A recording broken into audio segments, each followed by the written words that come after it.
Hoje nós vamos tratar de um assunto que é muito perguntado, questionado junto aos economistas, que é a questão de déficit público. As pessoas querem entender se os países podem ter déficit público. Primeiro, tentar entender o que é déficit público. Déficit é quando as despesas são maiores do que as receitas, e público porque é do setor público.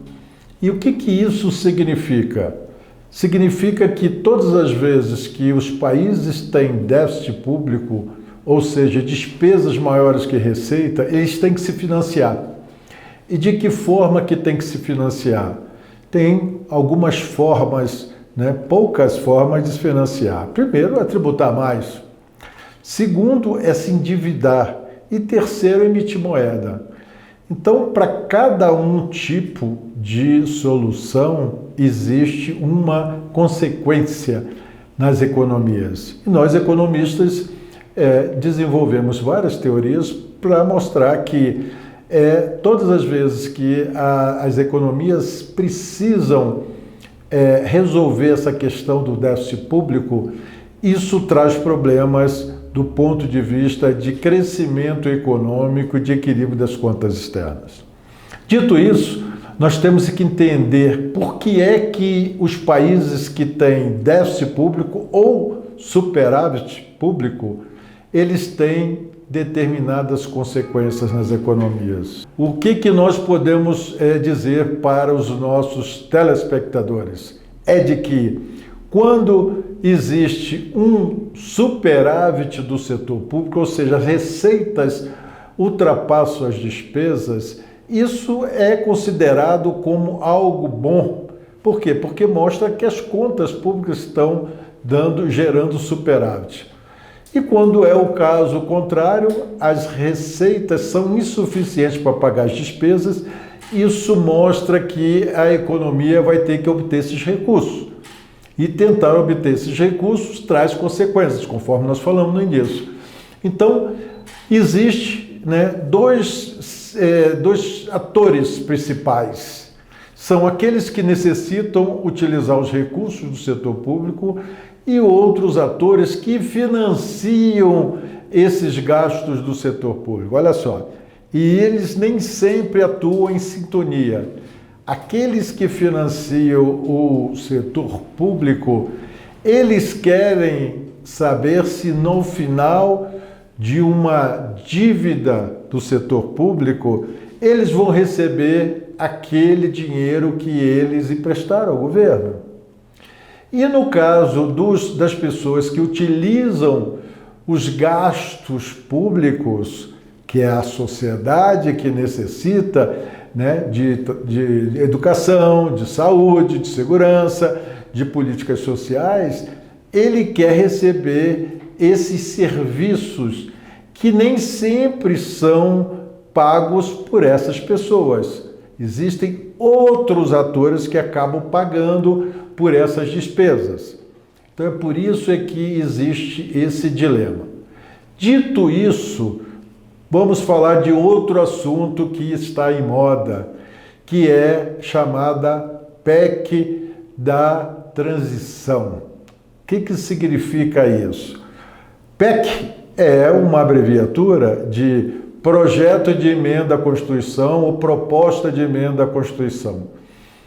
E o que quer dizer transição? Porque agora nós temos um governo em transição, que foi o governo Lula, que ganhou as últimas eleições.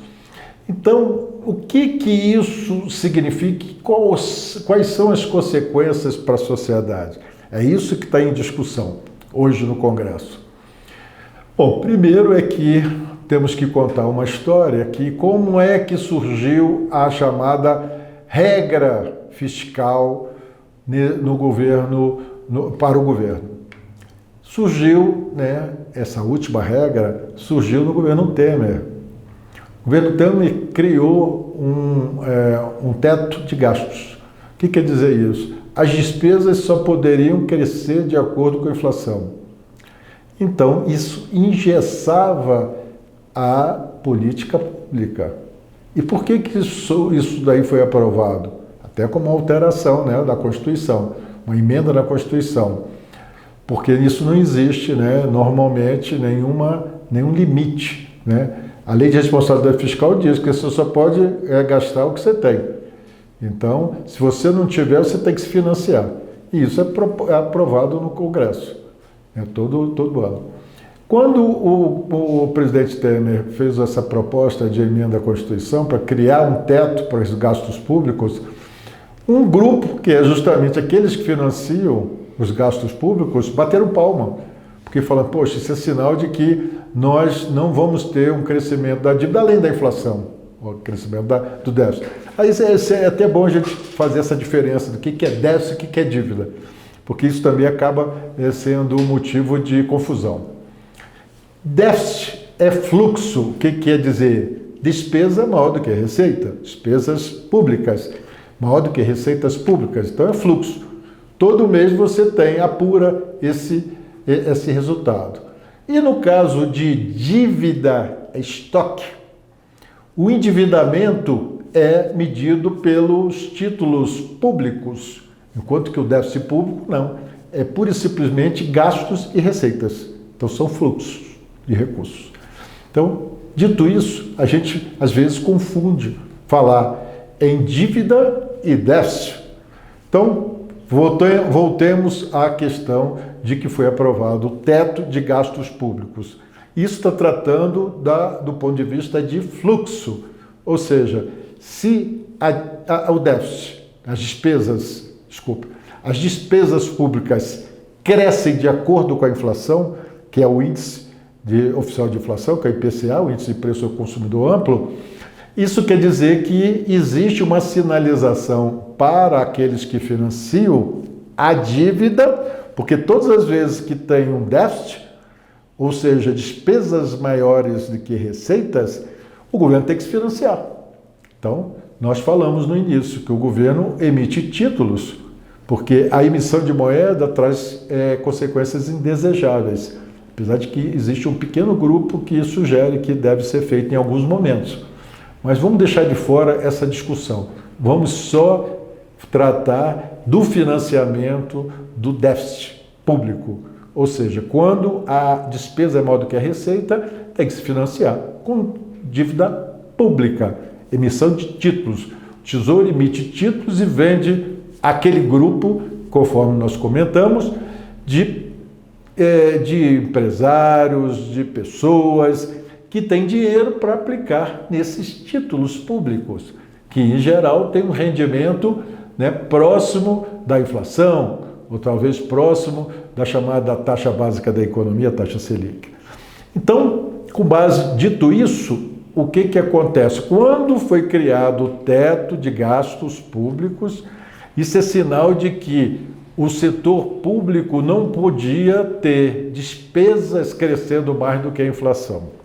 Então tinha que se resolver através o problema do setor público, de políticas públicas, através da receita, da tributação. Então, se a tributação não cresce, porque a atividade econômica, em geral, a tributação cresce de acordo com a atividade econômica, se a atividade econômica não cresce, não tem receita para fazer face às despesas. Então, essa que é a questão fundamental. Então, aí tem que se endividar através de títulos públicos. Aí, esse grupo de pessoas físicas, pessoas jurídicas, enfim, esse setor da economia que financia esses déficits, ele acaba dizendo, olha, peraí, se você não tiver uma regra, eu não vou ficar financiando esses seus déficits. Então, por isso é que ao longo desses anos, desde a época do governo Temer, no governo Bolsonaro, o chamado teto de gastos foi furado 6 vezes. 2 vezes no governo Temer e 4 vezes no governo Bolsonaro.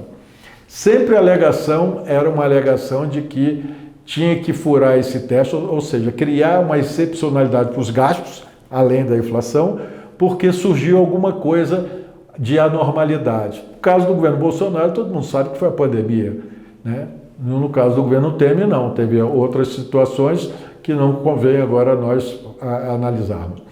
Então, agora recentemente, com essa PEC da transição, as forças de mercado, aqueles que financiam, reclamavam. Vem cá, por que necessidade de 4 anos de excepcionalidade, ou seja, além do teto de gastos, para, durante 4 anos, cerca de 200 bilhões de reais?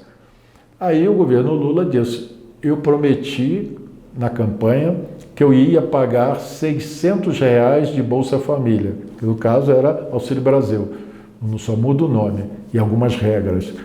E também eu ia pagar até pessoas de 6 anos um valor para ajudar essas famílias.